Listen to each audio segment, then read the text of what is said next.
This is Karen with newclevelandradio.net, and it is time for How to Super Age with Elise Marie Collins. And Elise, we missed you while you were on hiatus. I'm glad that you are back because I am noticing that just coming back in November, people now are going back and listening to previous podcasts. So thank you so much. And thank you for having a very interesting guest for us today. So give us a little information and let's get her introduced. Yeah, well, first I want to highlight our sponsor today. If you can see this little shot, it's Magic Mind. And this is an incredible shot filled with superfoods and delicious. It's delicious too. It's got, among other things, ashwagandha, matcha, so it's got a little caffeine, but not the kind of caffeine that makes you bounce off the walls. Ashwagandha is a natural adaptogen that gives you energy when you need it, and it calms you down. It also actually helps you to sleep. So you know me, if you're new to the show, I've written a book called Chakra Tonics. So I love teas, tonics, smoothies, and this is my new latest favorite, and I'm so happy that Magic Mind is sponsoring the show. It's also got turmeric, which is, to me, it's pretty much like a drug that helps with inflammation, anti-cancer. And today our guest is she's a doctor too, so she can even tell us about all kinds of things that we need to know.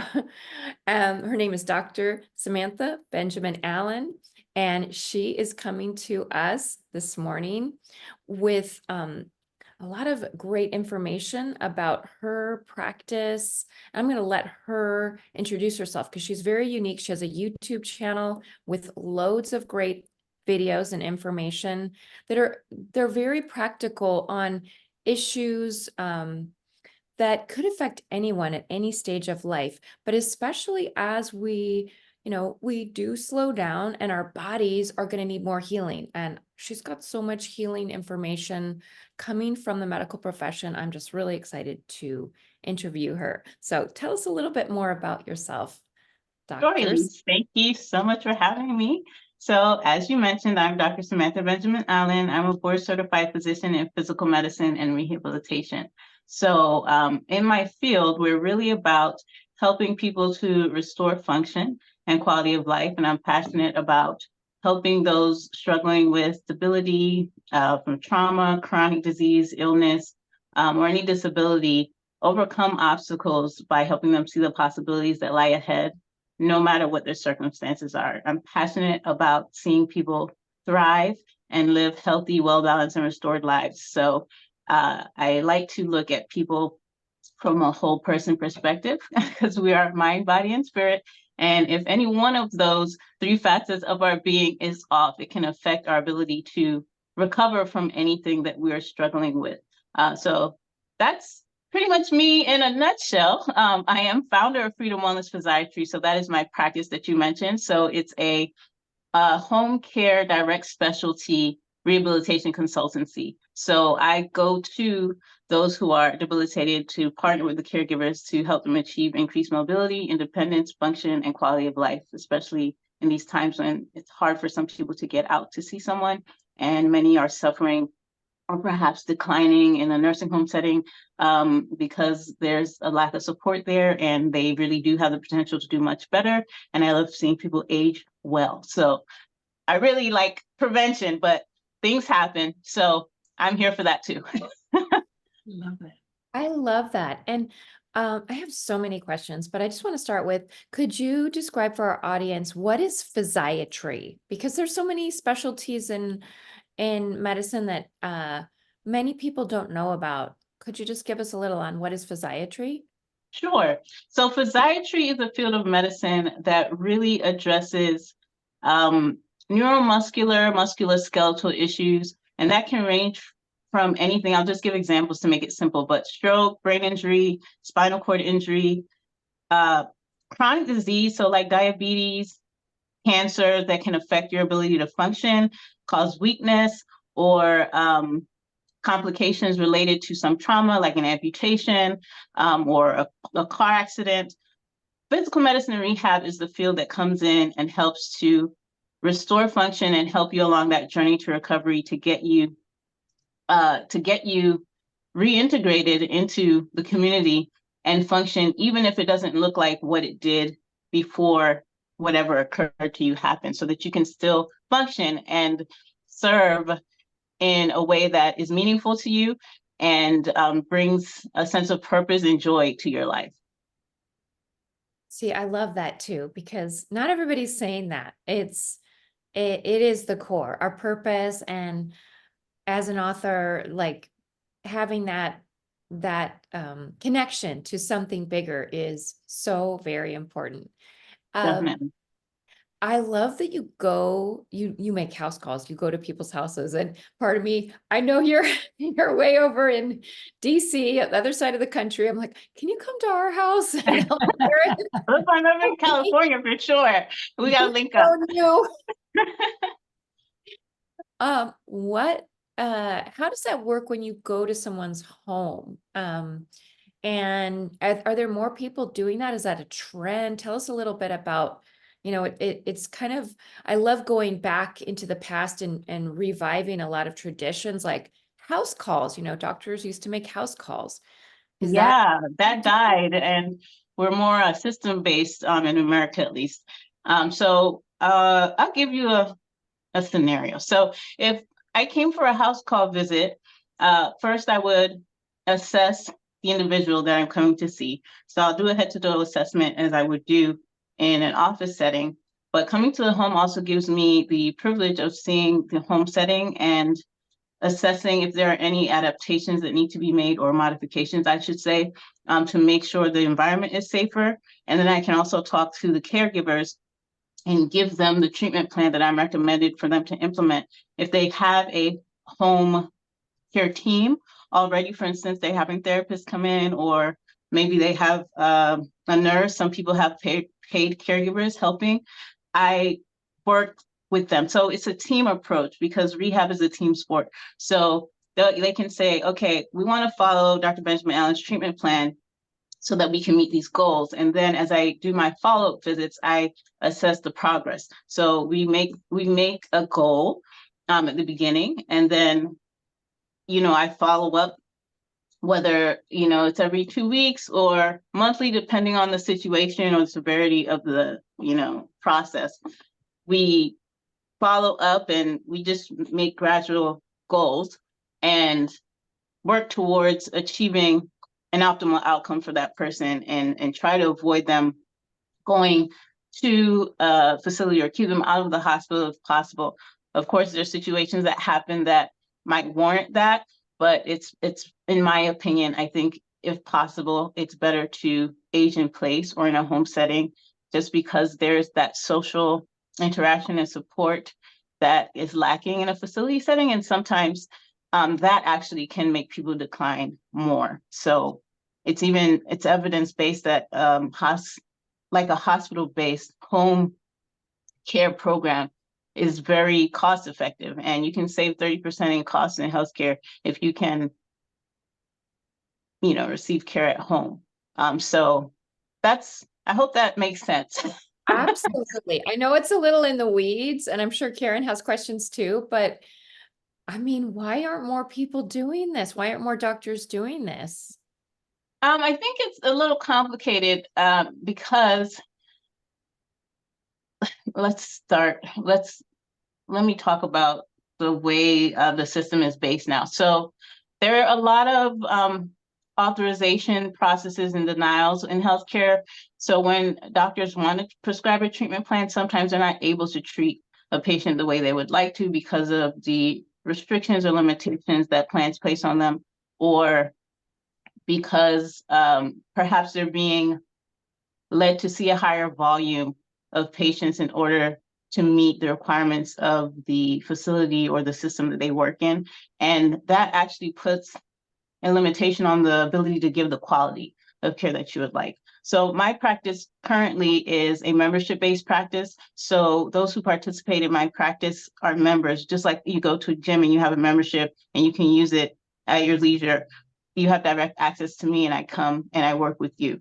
Now, in the future, hopefully, the insurance companies will be more apt to cover these types of services, but it's not really an easy process. And I think it's too in-depth to talk about this, but it's a little complicated in that regard. But I do see a trend of physicians transitioning to this model so that they can give the type of care that they want to, and that they went into this to give in the first place. You know, it's interesting that you say that, because I've been going through physical therapy, and 2 weeks ago, the physical therapist was talking to another therapist about, I just want to treat my patient, but I'm treating my patient, but now I have to walk over here to the computer and do all this paperwork. And yet Right. I have to see so many patients in a day. And I'm sitting there hearing it as the patient, and I'm feeling sorry for them. But at the same time, it's like, whoa, where's the What attention about me? that I I'm need? the one who needs the attention. Exactly. And so And that's the challenge. yeah. And I did have a conversation with her yesterday when I was there, and she said, I'm so sorry you overheard that. She said, but we're in a terrible situation. And I noticed doctors are in the same way. They're given maybe 5 minutes to see a patient. Right. And that's a challenge. Yeah. Yeah. So how is it that you can run a practice this way, and others still feel that they can't, or the system feels that this isn't appropriate? That's a good question. And I think we live in a reactionary society rather than a proactive one. And unfortunately, it might take a lot more loss for eyes to open and see that we need to do things differently. And as I mentioned, there's research out there that there is cost savings in this model, but I can even tell you, even if insurance does cover you, for instance, if you need therapy after a traumatic car accident, once you get home, they might give you 3 weeks and say therapy is going to come in 2 to 3 days a week. You'll get 30 minutes with them, and then your days will expire, and then you're kind of stuck. And if you don't have the guidance, the support at home to help keep you on track, all the gains that you might have had reverse, or you end up back in the hospital. And the readmission rate is actually a problem. And the way the system is set up now, even when people do get those, maybe three weeks of 2 to 3 days of therapy, the readmission rate isn't any better with that. So you have to ask yourself, when I look at that, I ask myself, so then what are we doing if, dollars are being spent on having quote unquote home health, and people still aren't doing any better because there's a gap. And I started this practice to help fill that gap. And it's still not ideal because, as I said, it's membership based, and it's to help increase access to the people who really need that and want that extra support. But I would love it if it could be an easier way for those who perhaps don't have the means to do that. But we have to start somewhere. So Right. that's Exactly. how I'm starting it. Yeah. That makes perfect sense. And I just want to highlight a few things you said for our listeners, because our listeners are super agers, and there are super agers that are in training, and we're always in training if we're super aging. You said reactionary, not proactive. Reactionary, not proactive. And that to me is almost the essence of super aging. We've got to we don't have to. We want to have a desire to be proactive. Life is going to hit us with, unfortunately, you mentioned car accident. It could be something that is completely out of our control. And most things are, or, it wouldn't happen for whatever reason. So how can we, how can we do that? I'm not even asking you. I'm just saying, how can we do that in our everyday life in many ways to be proactive? We can do so many healthy things. But what I love about what you're talking about is you give people exercises. You have a team approach, which I have not seen. like you said, with physical therapy. My parents have done physical therapy. I teach yoga to people, but it's often not coordinated. So I love that you do this team approach. Maybe tell our listeners some ways they can be proactive in their everyday life that you Yeah. see, only, okay. She's like, yes. Okay. I'll let you Yes. go. Let's talk about that. Because prevention is better than cure. So as you are living in your daily life, before something like this could happen to you, where you would need this type of intervention, you want to do things on a regular basis to maintain your strength, your health, your well-being. Because those who are hospitalized spend 83% of their time on their back. And that leads to severe complications that the list is so extensive. So we want to prevent that. So here are a couple things that you can do on a daily basis to make sure that you are living well, so that even if you do happen to be in a situation that puts you down for a little bit, you'll recover so much faster and you'll be much more resilient. So sleep is one thing. They have the adage, the 8-hour adage, but actually 7 to 9 is okay. Everybody doesn't have the same exact need. So I just give a range. 7 to 9 hours of sleep is very important. And you want to make it restful sleep. So you want to have kind of a wind down strategy at night so that you're getting enough sleep and you're calming yourself into sleep. And I know Elise does yoga and meditation, so she can talk to you more about that. And she probably has already in different episodes. So that's one. You want to get enough exercise. So I like to include weight-based exercise, especially for the aging, because we do lose muscle mass and we can lose bone strength if we don't include weight in our routine. So 4 to 5 days a week of 45 minutes of exercise, that can be walking, jogging, stationary bike, something that's going to get your heart rate up, get you a little sweat going. And 2 to 3 days out of those, you want to include some weights. I don't say anything too heavy. 2 to 5 pounds is fine. You just need a little weight-based exercise in there to help strengthen your bone, because if there's no tension from the muscle pulling on the bone, it's not going to strengthen, and it puts you at risk of osteoporosis, osteopenia, which is a less severe form of bone mineral density loss. So that's another thing that's important.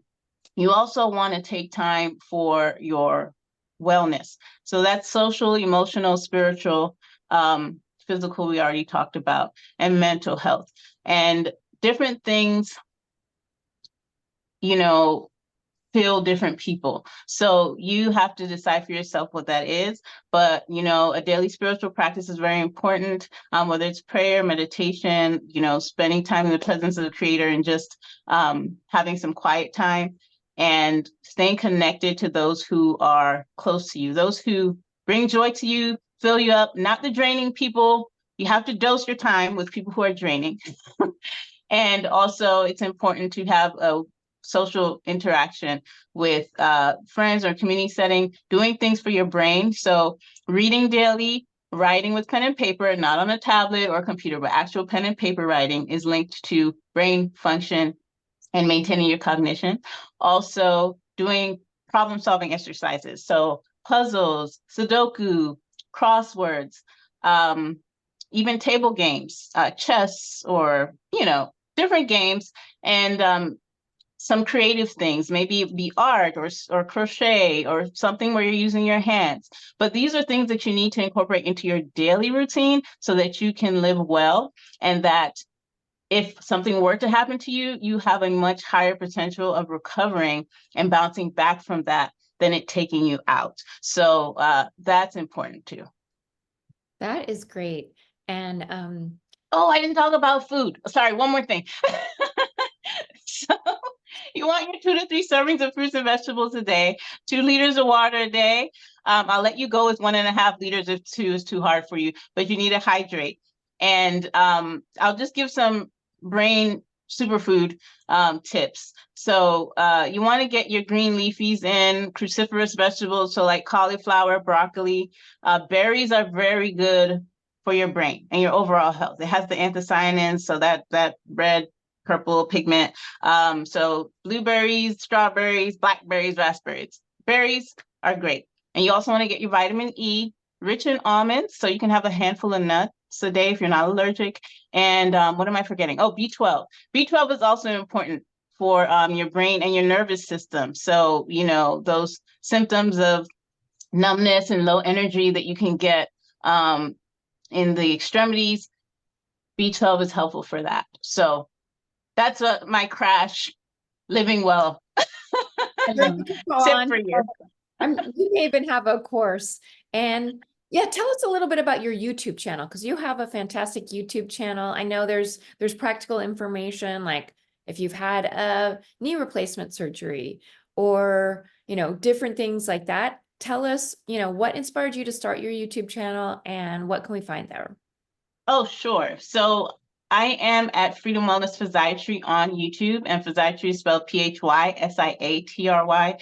And on this channel, it just includes educational content related to all things physical medicine and rehabilitation to help you along your journey. So you might find something there to help you if you happen to do need surgery, or you've had a trauma, or you're recovering through an illness. You might find something there to help you. And also caregivers, there's some tips on how to take care of yourself too, because caregiving is really hard and it can be very taxing on our mental, emotional, physical health. So we have to also take care of ourselves when we are caregivers, because we tend to be empathetic people and it's easy for us to get trained and burnt out. So there's some tips there as well for caregivers. But that is what you'll find on Freedom Wellness Physiatry. I love that. And I want to say one more thing about supporting caregivers, because I am a caregiver and I totally agree about the empathy. And it's almost like, empathy is our superpower, but it also can cause us to crash and burn. Yeah.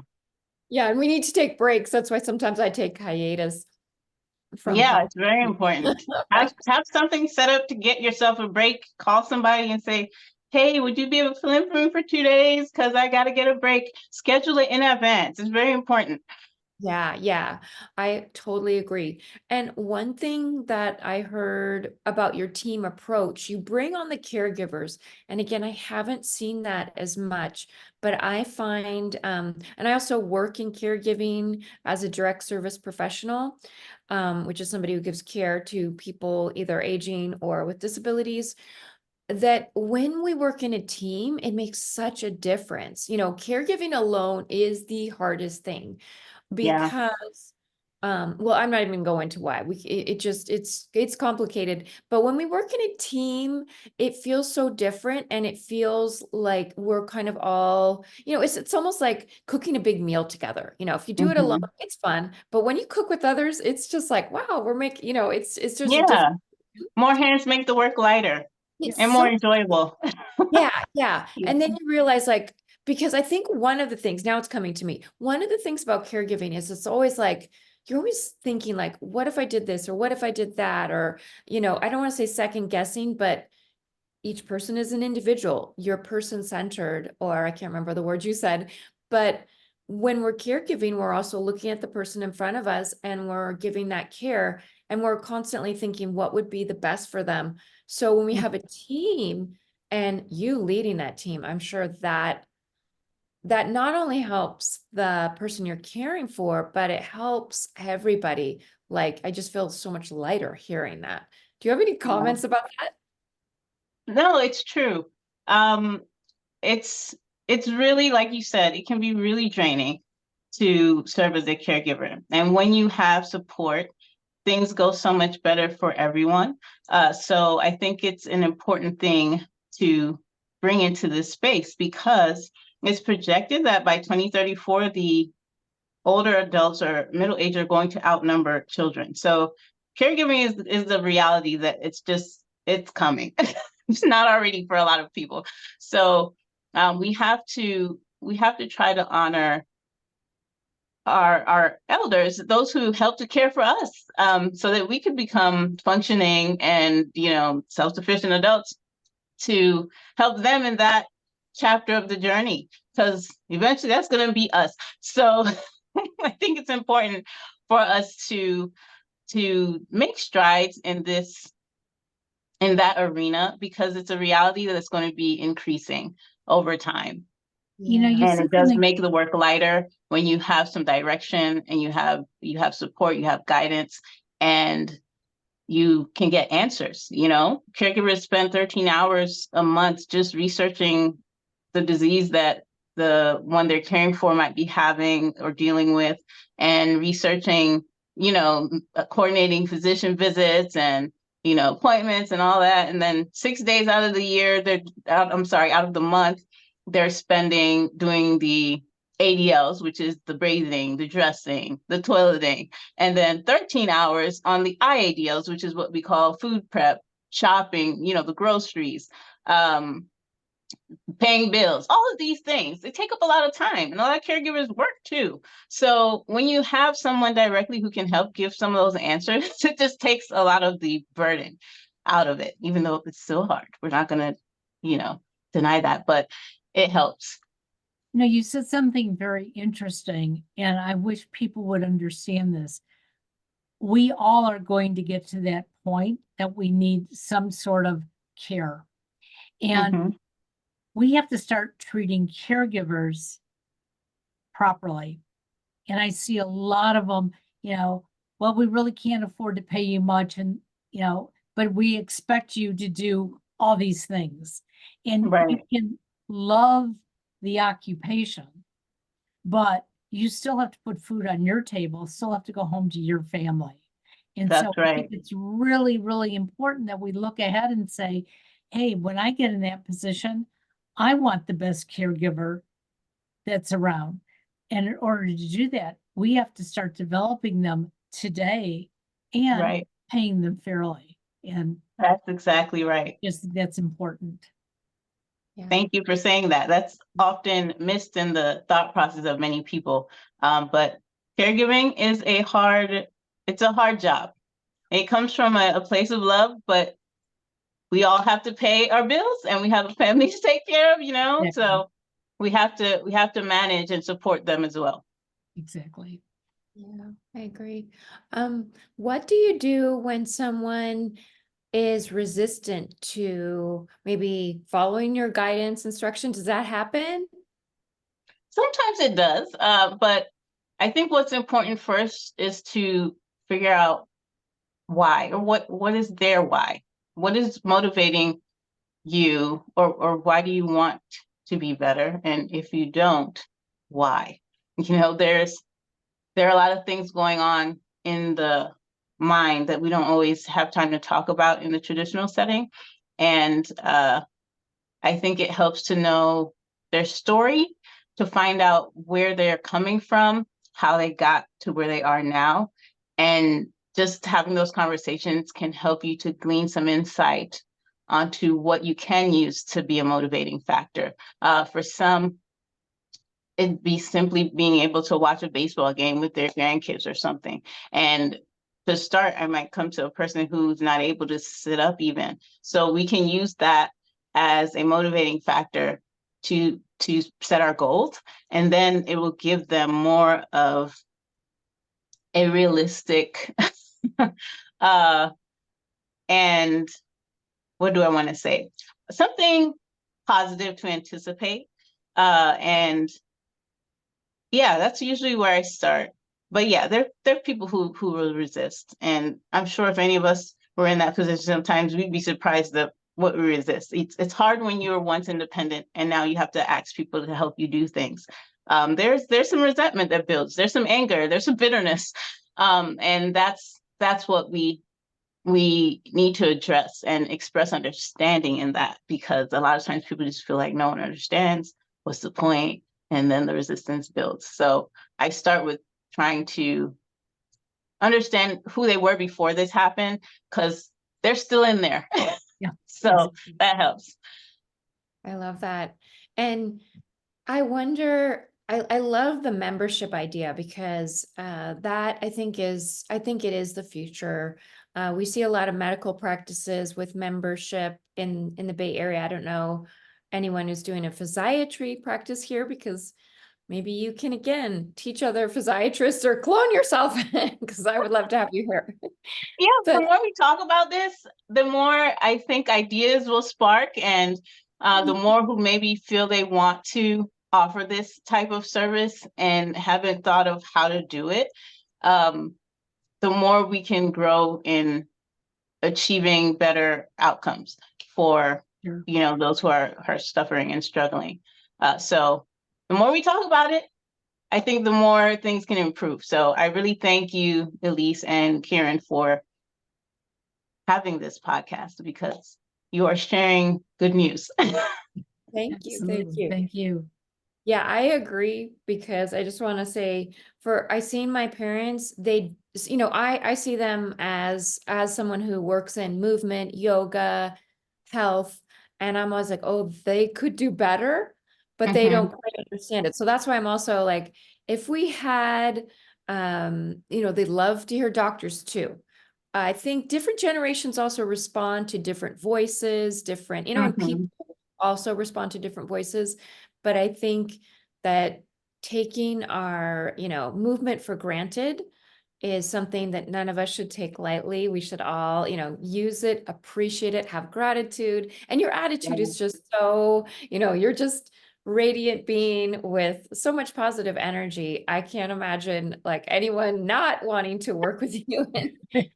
So Thank you. Thank you. yeah, I love your work, and I think we need more of it. So do you have any final questions, Karen? No, but can you give us some information where people can find you to learn more about, number one, your YouTube channel, and maybe if there is a medical associate out there who's saying, hey, I like this idea, how can I do it? I think that would be wonderful. Sure. So you can actually email me directly at info@freedomwellnessphysiatry.com if you have any direct questions. Like I said, you can find me on YouTube at Freedom Wellness Physiatry, and I also am on Facebook under that same name. And I'm on my own wellness journey, so I invite anybody who's interested in joining that with me to Instagram, where I'm at Freedom Wellness Doc. So you can find me multiple places, and I'd be happy to hear from you if you want more information. And I am in the DMV area, so that's DC, Maryland, Virginia, for those who are wondering if I'm local to you. That's where I'm based. So much more I want to ask. So I think we'll have to have you back on the show sometime. You can tell Sure. us more I'd be happy to. your wellness journey, because you have just been fantastic and doing so many great things. We want to support you, Samantha. So Thank you. and everybody, don't forget, try, there's going to be a link for the Magic Mind in our show notes for the podcast. So check this out. It's reasonable, delicious, and amazing superfoods. They will help keep you well. They're proactive shots. I love it. Awesome. Thank you. Thank you both again. And Elise, we'll see you again next month. Have a great day. Bye-bye.